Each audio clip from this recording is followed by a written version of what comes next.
It really is just kind of a holistic lifestyle. Once you get into it, especially fermentation, the ball starts rolling and you start making mead, and before you know it, you're making sauerkraut, and then you're making kefir, the cultured milk beverage. And it's kind of an addictive lifestyle in a good way.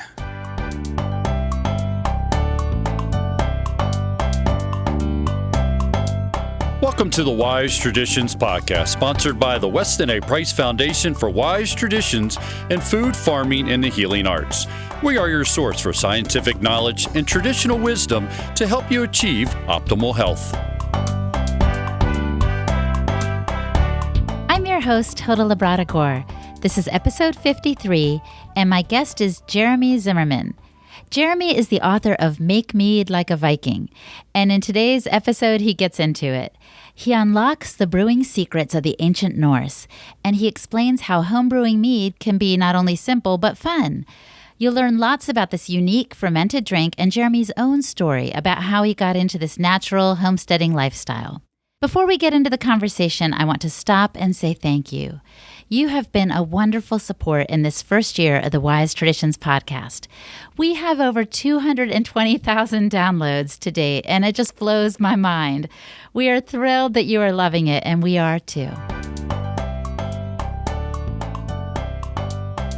Welcome to Wise Traditions, Jereme. Oh, thank you for having me. I need to know, how did you go from a young man studying English at Berea College to the self-described Appalachian Yeti Viking that you are today? Well, it's potentially a long story, but I'll make it short. It really pretty much started with growing up on a goat farm in Kentucky. And my parents were very much back to the land types. So it's kind of in my blood to do everything as naturally as possible and as self-sufficiently as possible. So basically I grew up that way, and then I went off to college in Berea, which is kind of in eastern Kentucky, which is where I currently live. And from there I realized that English was the only way I was going to make it through college, because science and math just were not doing it for me. Mm-hmm. And I got into writing, and I've always been interested in storytelling and learning about things and all that. And so is that how you were like, ooh, I'm reading about the ancient Norse people. I want to be one. Well, that kind of worked its way into my thinking, I guess, a little bit later on. I was always interested in medieval literature and history and that sort of thing. And once I graduated from Berea, I actually moved off to Seattle, and I lived in various parts of Washington for about 8 years. And from there, I got into brewing beer. It's kind of hard not to. You're surrounded by beer and coffee up there, and it's all very good. And kind of during that process, as I worked on moving back to Kentucky, I was becoming more and more aware of mead. It was something I kind of knew of, but hadn't really looked into much. And doing that, I started to realize that it actually shows up in a lot of what is, some people call it Vikings. Vikings is really just kind of a generic term, but Norse mythology, the ancient Scandinavians. Norse is probably a better term to use. And yeah, it's part of their mythology. I've got some storytelling and Make Mead Like a Viking on kind of how mead is sort of, it's all about the stories of their gods and how the world came about, basically. So is mead like the elixir of the gods? That sort of phrasing actually comes up in a lot of mythology and history outside of the Vikings, the Norse.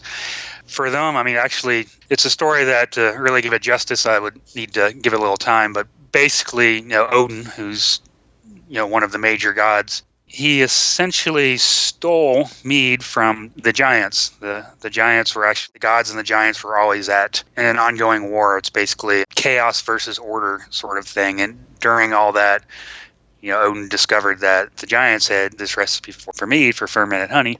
And he kind of found a way to trick them into, stole it from them, and accidentally gave some to us. It wasn't even intentional, but so that's essentially how man got mead. Wow. So this does kind of draw a person in. So talk to us about what mead is. Define it for those of us who have never heard of this drink before. The very basic definition is essentially fermented honey. To get honey to ferment, it needs to be liquefied. So, honey, water, and yeast is a basic mead. It can go from there just depending on what ingredients you add to it. But to be considered a mead, it has to have honey as the primary fermentable. But you can't just grab honey from the grocery store in that little teddy bear shape, right? You can, but you shouldn't. I mean, that basically to ferment anything into alcohol, you just need some type of sugar. So, I mean, that's probably got more sucrose and high fructose corn syrup and who knows what else, but it will ferment into mead if you add some yeast to it.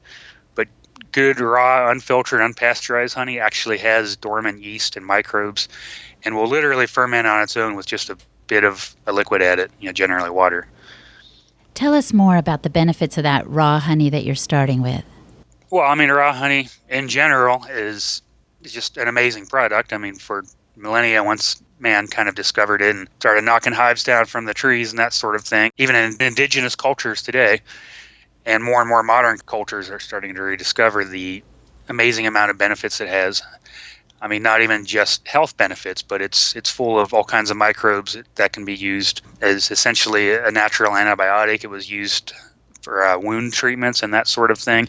The benefits of honey are just many, but for mead making or just fermentation in general, if you use raw unfiltered honey and you add the process of fermentation to it, then basically fermentation starts breaking down enzymes and what I like to call good bacteria get to work. And they start actually magnifying the effects, bringing out more vitamins, that sort of thing. So the combination between fermentation and raw honey, has been known throughout time, basically. It's just not a panacea. I don't like to use that word. It doesn't cure everything, but it sure can, help cure a lot of things. So you get your honey, and how do you don't need to tell us every single step in the process, but what's the next progression? What's the next step? So to make a basic lightly fermented mead, really all you need to do is take some raw honey, add some water. The amount doesn't matter a lot, but usually I'll take about a quart of honey to a gallon of water. I like to use good local spring water if I can. You mix it together in a that'd be large, but it has to be an open mouth container. Just stir it all up together. You can add in all kinds of herbs and other things for flavoring, but really all you need is the honey and the water, and you let it sit out on a counter, cover it with a cloth, stir it a couple times a day. Within a week, it will start fermenting, and you basically have the beginnings of mead right there. There's more to it if you want to age it and bottle it and make a nice clarified mead. But at that point, it's actually very lightly fermented, very low alcohol, and it can be basically used as a healthy tonic, essentially. I mean, my kids like it when I very first start fermenting it because there's no alcohol in it yet, but it's this kind of light and bubbly sort of drink. I'm picturing myself doing this and then taking it to all the Christmas parties I'm going to this month. Mm-hmm. Yeah, actually, it's a great thing to make right around now. A month or so before the holidays, you can make a spiced mead.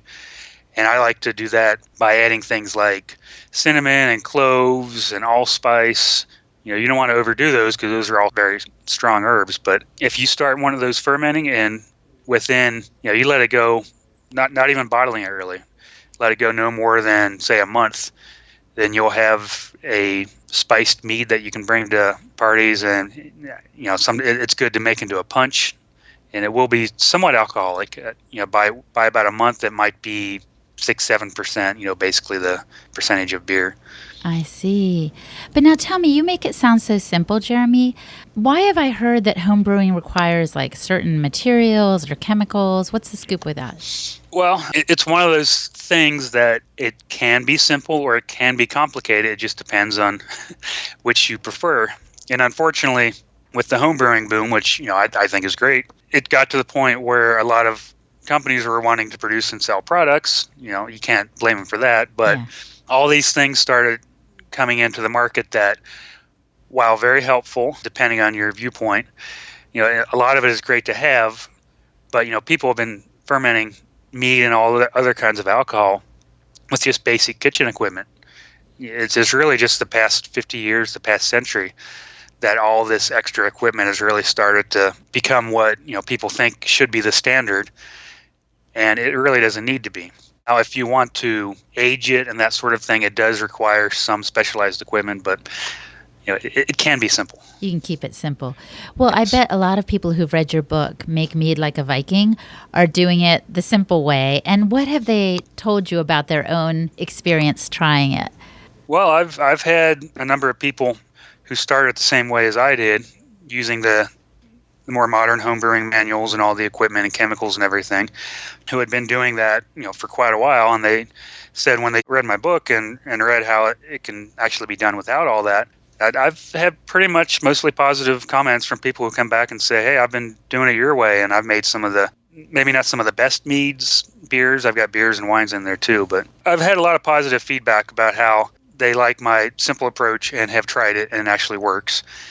And it's not necessarily my approach. I mean, it's just something I did a lot of research and found out that, lots of people have been doing it this way. It just doesn't really show up in a lot of books, or especially on the internet, where things tend to be made unnecessarily complicated. Oh yeah. You need like 5-part video series to explain how to do it. Yeah. Well, so how does this play into your whole lifestyle as a homesteader? Well, I like to refer to what I do as, I guess, modern homesteading. I've heard various terms, but when people hear that, I claim to be a homesteader, they think I have all this land out in the middle of nowhere and have a big farm. And I live in a small town with a decent-sized yard where I can garden, and I get eggs and milk and stuff from local farmers.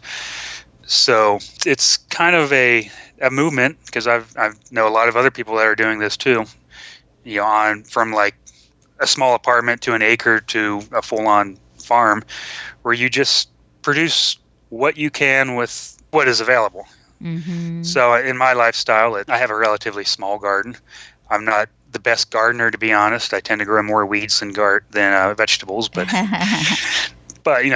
point being, I do produce a lot of my own food, and whatever I'm able to produce, I get from a local farmer's market or straight from a local farm. And it really is just kind of a holistic lifestyle. Once you get into it, especially fermentation, the ball starts rolling, and you start making mead, and before you know it, you're making sauerkraut, and then you're making kefir, the cultured milk beverage. And it's kind of an addictive lifestyle in a good way. Yeah, I've noticed that. You take one step and the next thing you know, you're homeschooling your 10 children. And I'm exaggerating, but you know what I mean? Like, it leads you to the next step. And that's great. That's fantastic.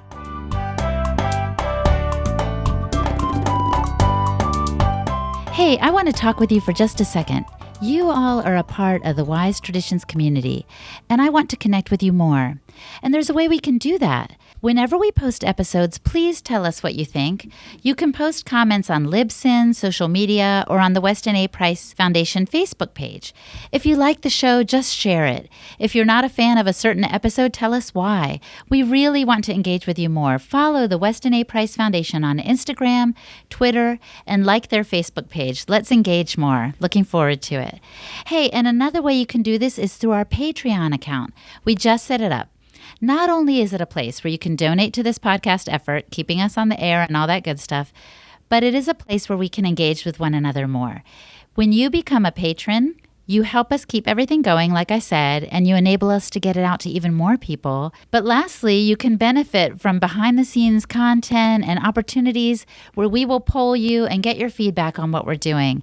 So go ahead and do that. I'm recording this episode today on Giving Tuesday.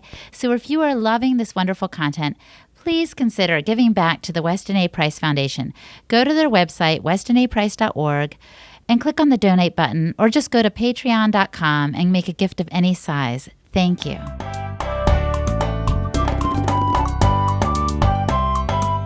Now, what about health benefits, Jereme? Have you noticed any for yourself, or do any of your readers say, hey, I feel like since I've been drinking this X?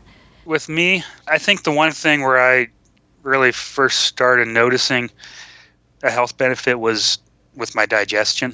Mm-hmm. And it wasn't just mead, because, like I said, I'd started into things like kefir and kombucha and sauerkraut, kind of all within a couple years. And I definitely noticed that my digestion problems had not really necessarily gone away. But when I was drinking kefir in the morning on a regular basis and sauerkraut and, drinking some of my young meads, for me that helped. And it kind of, you drink a fermented beverage with active cultures in it, it kind of gives you a buzz of its own, not an alcoholic type of buzz, but it just kind of, you can feel all that good stuff working its way into your gut and intermingling with all the other bacteria in there. Mm-hmm. And there's just a greater understanding now that we need those active cultures. People go to the store and think, oh, I guess I just get it from yogurt, but there's so many ways to get these little enzymes in our bodies that benefit us, right? Yeah, and getting yogurt from the store might get you that to some degree, even if it says that it has probiotics in it. Really, the best way to get the full effect is to, ferment your own stuff from raw products. But people are starting to realize it, and there are more and more things getting out there in the market, showing up in the store that claim to be probiotic rich and all that sort of thing. And it very well may be, but when it comes down to it, just fermenting your own stuff using, all raw ingredients, going straight to the source is really the best way to go about it. And it's not that difficult either. Mm-hmm. What's coming to my mind right now is I went on Joel Salatin's farm a while ago, and he said, some of these local restaurants say, we get eggs from Salatin's farm, or we get some of Salatin's products, but it's like such a small percentage that he wonders if the claims are true. So I hear what you're saying. The amount of probiotics in a little store-bought pasteurized thing of yogurt is very different from the amount of probiotics in something that's made at home.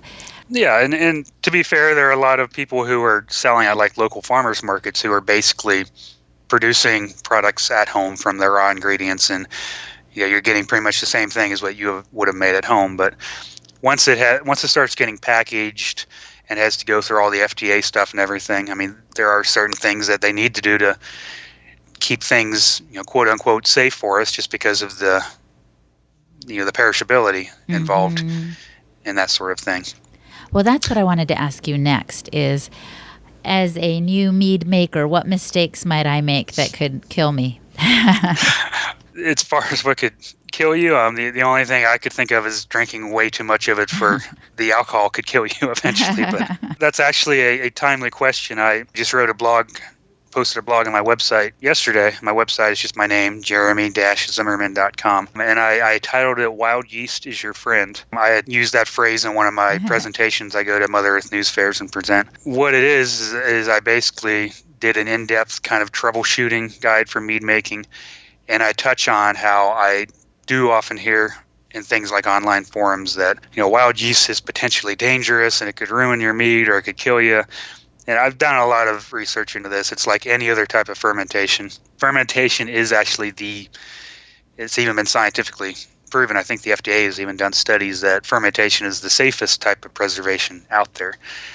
I mean, you will occasionally have problems where something will turn too sour for your likes, or too bitter, too tart. It all depends on your taste too. I make mead sometimes that I think just didn't turn out very good. It's too tart. And my wife and some of my other friends really like that flavor, and they like it. But yeah, to answer your question, it's really a matter of trial and error. In my book and on the blog I did on my website recently, I did a lot of research. I basically took a year since the book was published. It was published in November 2015. Listened to questions and workshops and from people who had been contacting me online, and just little things that I hadn't really thought of or that hadn't popped up in my mead making. So I've got a pretty comprehensive list going there. But well, and that's the thing is I wouldn't have to be on my own if I were doing this. I could check out the resources you've mentioned, or I could even start like a mead circle you've recommended. What is that?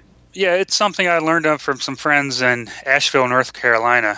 Apparently the home mead making movement has been going strong there, kind of.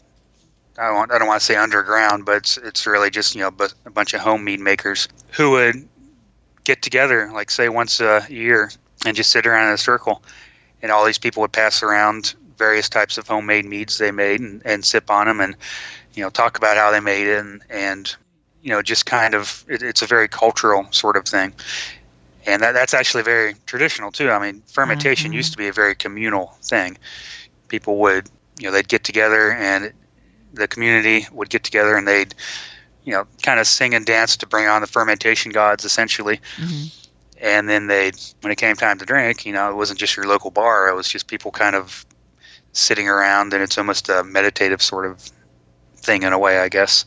Oh, it sounds so fantastic. I'm having a party soon, and I'm thinking, I got to get this mead stuff going, and we can sing and dance and just try something new together. Like, that's what I love about this whole movement, right? Is just it's bringing people together. It's helping people connect to the earth, and that's part of the lifestyle like you're describing. It sounds wonderful. Yes, it definitely can be. if you decide to make the open fermented mead that I mentioned, that can be ready to drink in about a month.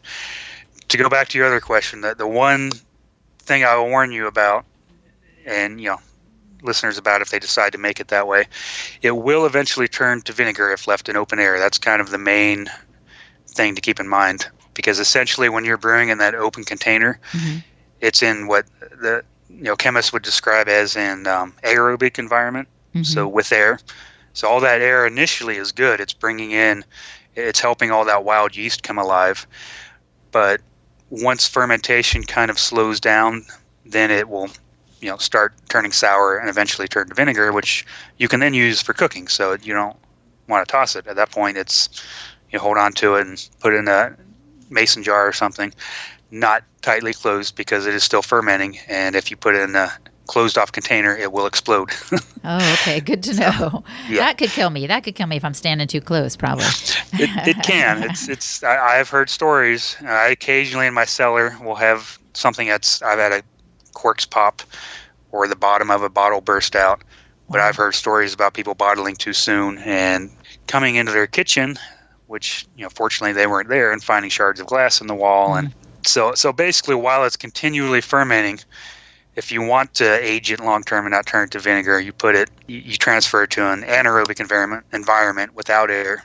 And that's basically taking a narrow neck jug, you transfer it into that jug, and you can buy what's called an airlock. It's one home brewing piece of equipment that's nice to have. But there are ways to make homemade versions.